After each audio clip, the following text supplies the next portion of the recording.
नमस्कार, मैं हूं सतीश शर्मा। आप देख रहे हैं जेके बिश्ना अपडेट।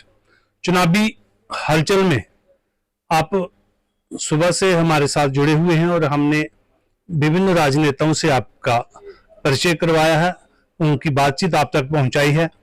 तो इसी चुनावी हलचल के बीच हमारे बीच एक ऐसी शख्सियत मौजूद है जो भारतीय जनता पार्टी के सच्चे सिपाही हैं और पिछले कई वर्षों से पार्टी के साथ जुड़े हुए हैं। उन्होंने कई ओहदों पर रहते हुए पार्टी का काम किया है। तो आगे की जो बात है उन्हीं की जुबानी मैं आपसे सुनाता हूं। हमारे साथ हैं सुरेंद्र भगत जी। आपका स्वागत है जेके बिश्ना अपडेट की टीम। धन्यवाद। मेरा नाम सुरेंद्र भगत है। मैं बीजेपी एससी मोर्चे का प्रभारी हूँ चंडीगढ़। मैं पार्टी का सिपाही हूँ और मैं 1983 में बीजेपी ज्वाइन की थी एज ए वर्कर। कई उहदों में रहते हुए भिन्न उहदों में रहते हुए मैं आज चंडीगढ़ प्रभारी हूँ और मैं 2 बार प्रदेश अध्यक्ष रहा हूँ एससी मोर्चे का जम्मू कश्मीर का। और उसी के माध्यम से कुदरती ये हमारी जो है बिश्ना क्षेत्र जो जहाँ हम रहते हैं ये रिजर्व हो गई और रिजर्व होने के नाते मेरा फर्स्ट जो अधिकार है जहाँ पर है और उसी के माध्यम में जगह जगह गांव में जहाँ जहाँ मीटिंग की पूरे लोगों का मुझे समर्थन मिला है और लोगों ने मुझे बहुत सराहा है।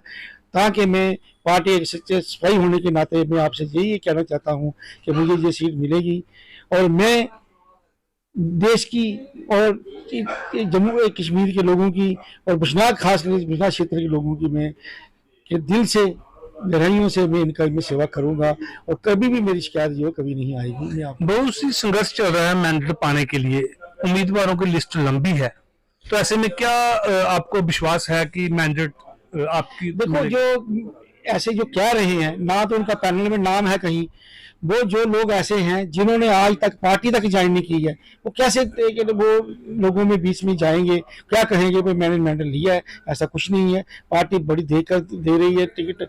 और कई ऐसे लोग हैं जिन्होंने पार्टी के खिलाफ 3 इलेक्शन लड़ी हैं, वो भी मतलब के ऐसे हकदार नहीं है।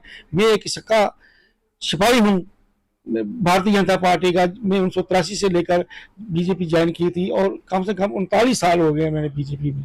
और पार्टी किस लिए अटकी हुई है? अभी तक क्यों नहीं क्लियर कर रही कि किसी को मैंडेट दिया जाए? नहीं, इसमें यह था कि कुछ जगह पर ऐसा हुआ है, उसकी वजह से बहुत विरोध हुआ है। विरोध की वजह से जहाँ भी उन्होंने रोक रखा है। इसलिए क्यों रोका है कि जहाँ पर भी कोई बाहर का कोई भी नहीं आएगा जिन्होंने आज तक पार्टी ज्वाइन नहीं की है।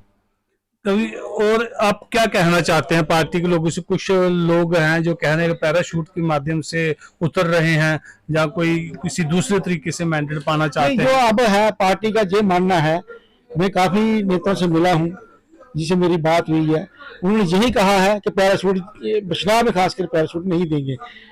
ये उनका मानना है। भारतीय जनता पार्टी ने 50+ का जो टारगेट रखा है, आपको क्या लगता है कि आप उसमें अचीवमेंट कर लेंगे? बिल्कुल करेंगे। बड़ी सोच समझ कर ये टिकटें दे रहे हैं।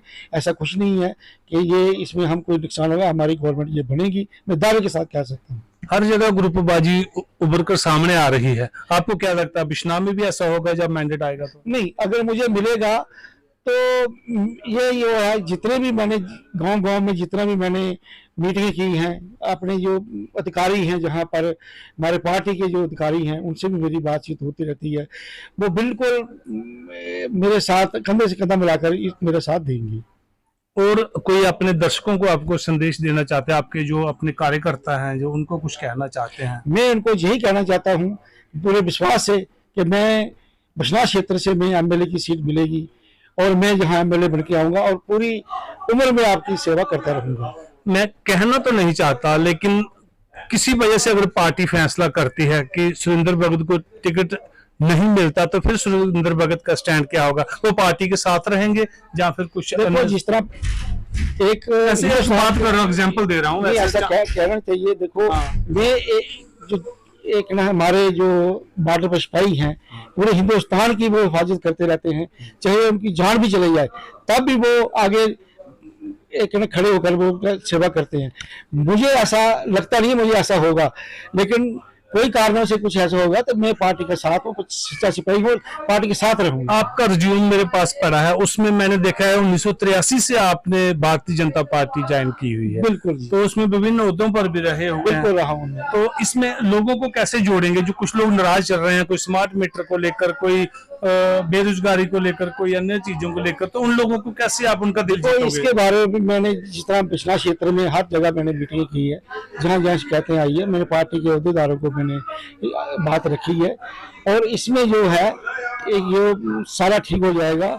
200 यूनिट से 300 यूनिट तक ये फ्री ऑफ कास्ट देंगे, जो हमारा मैनिफेस्टो तैयार हो रहा है उसको हम देंगे, सरकार बनने के बाद हम देंगे। और इसके लिए मैं विश्वास है कि मुझे जब ये मौका मिलेगा और इसे जोर शोर से मैं ये पूरा करूंगा। बहुत बहुत धन्यवाद सुरेंद्र भगत जी, आपने हमें अपना कीमती समय दिया है। इस दौर में समय ही बहुत कम होता है नेताओं के पास। कोई ऐसी बात हो जो आप हमसे साझा करना चाहते हो, कोई रह गई हो, तो कोई अगर ऐसी बात है तो आप कह सकते हैं। देखो, मैं यही कहना चाहता हूँ कि भारतीय जनता पार्टी एक ऐसी पार्टी है जिन्होंने 370 जो है खत्म होने के बाद खासकर ऐसी वर्ग को बहुत ज़्यादा फायदा हुआ है। जो कश्मीर में कितनी जब अटैक होता था एक आर्मी पर या किसी पर, तो जो वहाँ के लोग थे पत्थर जो है आप हमारे आर्मी पर मारते थे, कम से कम ये तो फर्क पड़ा है, कोई पत्थर नहीं मारा है, कोई कुछ नहीं हो रहा है। और उसके लिए हमें यही कहना चाहिए कि हमें जब गवर्नमेंट बनेगी और सब लोगों का काम ये बड़ी आसानी से होगा। धन्यवाद। ये थे बेबाक बात कही। उन्होंने कहा कि मैं पार्टी का सच्चा सिपाही हूँ, मैंडेट तो मुझे मिलेगा, अगर किसी कारण नहीं मिलता तब भी मैं भारतीय जनता पार्टी की सेवा करता रहूंगा, लोगों की सेवा करता रहूंगा। ऐसे ही लोग जो होते हैं पार्टी को लेके आगे चलते हैं। तो सुरेंद्र भगत जी ने जेके बिश्ना अपडेट की टीम से बात की है, इसके लिए आपका बहुत बहुत धन्यवाद। आप अपने लक्ष्य में विजय हो, यही हमारा वो कहे माता रानी से ब्लेसिंग है। तो जेके बिश्ना अपडेट की टीम में सतीश शर्मा, कैमरामैन गुलशन कुमार के साथ, धन्यवाद।